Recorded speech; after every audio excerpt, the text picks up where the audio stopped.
ایسے ہی جب بندے کے دل میں یہ خوف جاگزیں ہو جائے کہ میں نے ایک نہ ایک دن اپنے رب کے پاس جانا ہے اور اپنے رب کو زندگی کے پل پل کا حساب دینا ہے، تو پھر گناہوں سے بچنا آسان ہو جاتا ہے۔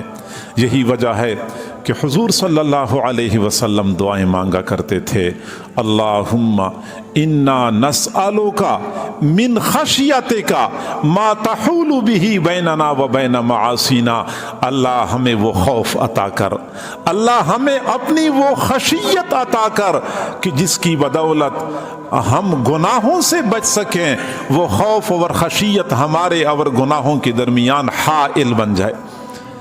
خوف خدا گناہوں سے بچنے میں معاون ہے، اور یہ خوف خدا جہاں اللہ کے مقربین میں پایا جاتا ہے۔ حضرات انبیاء کرام کو اللہ رب العزت نے اپنی خشیت میں سے وافر حصہ دیا ہوتا تھا، وہاں فرشتے جو معصوم مخلوق ہے، کبھی اللہ کی نافرمانی نہیں کرتے، وہ فرشتے بھی خوف خدا رکھتے ہیں، بلکہ ذی روح اور جاندار چیزیں تو اللہ سے ڈرتی ہی ہیں، بے جان اشیاء بھی اللہ کے عذاب سے ڈرتی ہیں۔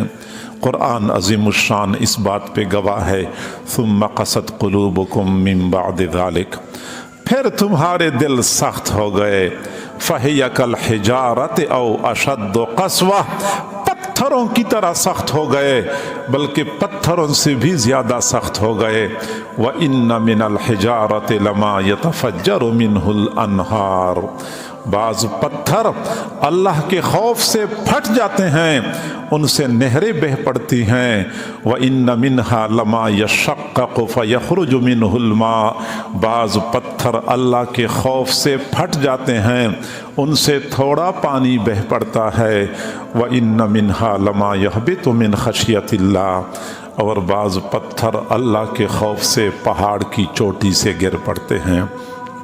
کبھی سنا ہے پہاڑی تودا گر پڑا، پہاڑی چٹان گر پڑی؟ یہ بڑی بڑی چٹانیں کیوں گرتی ہیں؟ زمین پہ زلزلہ نہیں آیا ہوتا، کسی نے پیچھے سے دھکا نہیں دیا ہوتا، یہ بڑی بڑی چٹانیں اللہ رب العزت کے خوف سے زمین پہ گرتی ہیں۔ حضرت موسیٰ علیہ السلام کہیں تشریف لے جا رہے تھے، راستے کے قریب ایک پتھر پڑا ہوا نظر آیا، اللہ تعالیٰ نے حضرت موسیٰ علیہ السلام پر معاملہ منکشف کر دیا، پتھر رو رہا تھا۔ حضرت موسیٰ علیہ السلام پتھر کے پاس گئے، پتھر تو کیوں روتا ہے؟ نہ تو شریعت کا مکلف ہے، نہ تجھ سے قیامت کے دن سوال و جواب کیا جائے گا، تجھے کیا پریشانی ہے، کیوں رو رہا ہے؟ تو پتھر نے جواب دیا کہ میں نے سنا ہے کہ جہنم کی آگ کو بھڑکانے کے لیے پتھروں کو ایندھن کے طور پہ ڈالا جائے گا، میں ڈرتا ہوں کہ ایسا نہ ہو کہ مجھے ایندھن کے طور پہ جہنم میں ڈال دیا جائے۔ حضرت موسیٰ علیہ السلام نے اللہ تعالیٰ سے دعا مانگی کہ اللہ یہ پتھر آپ کے عذاب سے ڈر رہا ہے، اس کو امن عطا فرما۔ اللہ رب العزت نے فرمایا کہ پتھر کو بتا دو کہ میں اس کو عذاب نہیں دوں گا۔ حضرت موسیٰ علیہ السلام نے پتھر کو بتایا، پتھر خاموش ہو گیا۔ کچھ دنوں کے بعد حضرت موسیٰ علیہ السلام وہاں سے گزر رہے تھے، دوبارہ اس پتھر کو دیکھا، اللہ تعالیٰ نے معاملہ منکشف کر دیا، پتھر رو رہا ہے۔ حضرت موسیٰ علیہ السلام نے فرمایا کہ اب تو تجھے اللہ نے عذاب سے مأمون کر دیا ہے، اب کیوں رو رہا ہے؟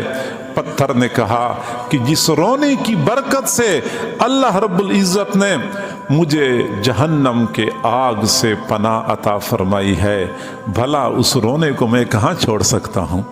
رونے کی برکت ہی تو ہے کہ اللہ نے مجھے مأمون کر دیا ہے، تو اس رونے کو میں نہیں چھوڑ سکتا۔ پتھر بھی اللہ کے خوف سے روتے ہیں۔ حضور صلی اللہ علیہ وسلم نے فرمایا تضرعوا وابکوا فإن السماوات والأرض والجبال یبکون من خشیت اللہ، تم اللہ کے سامنے گڑ گڑایا کرو، تم رویا کرو